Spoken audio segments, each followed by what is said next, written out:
आज हमारे सामने जो सोर्सेज हैं वो धर्म, कानून और सामाजिक जिम्मेदारी के एक बड़े टकराव की कहानी कहते हैं। मामला जुड़ा है मशहूर कथावाचक अनिरुद्धाचार्य महाराज से, जिनके कुछ बयान वो सोशल मीडिया से होते हुए अब सीधे मथुरा की अदालत पहुंच गए। हाँ, और इस मामले में जो कानूनी रास्ता अपनाया गया है वो इसे और भी दिलचस्प बना देता है। बिल्कुल, ये सिर्फ एक धार्मिक गुरु पर लगे आरोपों की कहानी नहीं है, बल्कि ये इस बात की भी पड़ताल है कि जब सिस्टम के दरवाजे बंद दिखें तो एक आम नागरिक के पास क्या क्या ताकत होती है। तो हुआ क्या था?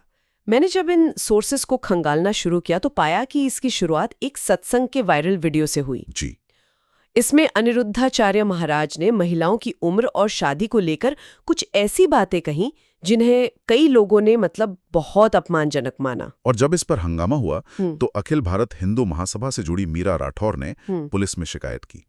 लेकिन जब पुलिस ने एफआईआर दर्ज नहीं की, हाँ, तो उन्होंने हार नहीं मानी। बिल्कुल नहीं, उन्होंने सीधे मथुरा के चीफ जुडिशियल मजिस्ट्रेट कोर्ट में परवाद दायर कर दिया। परवाद, ये शब्द कई लोगों के लिए नया हो सकता है। इसका मतलब क्या है और ये एफआईआर से अलग कैसे है? देखिए, ये एक बहुत जरूरी कानूनी रास्ता है। एफआईआर तब होती है जब पुलिस आपकी शिकायत दर्ज करे और जांच शुरू करे। राइट। लेकिन अगर पुलिस ऐसा करने से मना कर दे तो परवाद एक प्राइवेट कंप्लेंट आपको सीधे मजिस्ट्रेट के सामने अपनी बात रखने का हक देती है। अच्छा, ये सिस्टम में एक तरह का सेफ्टी वॉल्व है जो ये पक्का करता है कि हर आवाज सुनी जाए। और कोर्ट ने इस मामले को गंभीरता से लिया है, जांच के आदेश दिए हैं। और जब मैंने सोर्स मटेरियल को और देखा तो मैं ये देखकर हैरान था कि ये सिर्फ एक बयान का मामला नहीं है। नहीं, बिल्कुल नहीं। उन्होंने कई और बातें भी कही हैं। जैसे एक जगह वो कहते हैं कि आजकल की पत्नी तो खुद रावण के विमान में बैठ जाती है।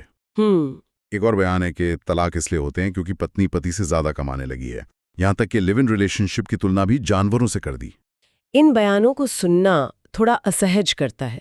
सवाल ये है कि व्यास गद्दी जैसे सम्मानित मंच से, जहां से ज्ञान और धर्म की बातें होनी चाहिए, वहां से ऐसी सामाजिक टिप्पणियां क्यों आ रही हैं? सही बात है।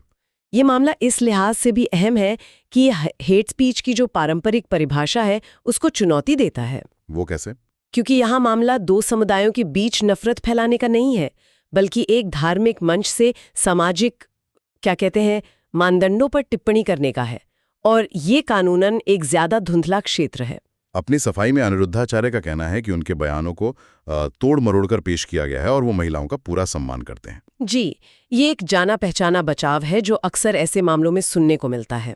बिल्कुल, लेकिन कानून भावनाओं से नहीं, सबूतों से चलता है। ये केस तय करेगा कि अभिव्यक्ति की आज़ादी खासकर एक धार्मिक मंच से कहाँ तक जाती है। क्या वो संवैधानिक मूल्यों और किसी समूह के सम्मान से ऊपर हो सकती है? तो कोर्ट का जो भी फैसला होगा वो भविष्य के लिए एक नजीर बन सकता है। बिल्कुल, कि ऐसी भाषा की सीमाएं क्या होंगी। तो कुल मिलाकर एक धार्मिक गुरु अपने बयानों की वजह से एक लंबी कानूनी प्रक्रिया में फंस गए हैं। कोर्ट ने अगली सुनवाई के लिए 1 जनवरी 2026 की तारीख दी है, जहां याचिकाकर्ता का बयान दर्ज होगा। मतलब ये मामला लंबा चलने वाला है। हाँ, और ये हमें एक विचार के साथ छोड़ जाता है। ये मामला सिर्फ एक व्यक्ति की जवाबदेही तय करने के बारे में नहीं है। यह समाज के लिए भी एक प्रश्न है कि वो धार्मिक नेताओं से धर्म की गहरी व्याख्या की उम्मीद करता है या फिर सामाजिक मुद्दों पर उनकी व्यक्तिगत राय सुनना चाहता है। और एक श्रोता के तौर पर इन दोनों के बीच के फर्क को पहचानने की जिम्मेदारी वो किसकी है?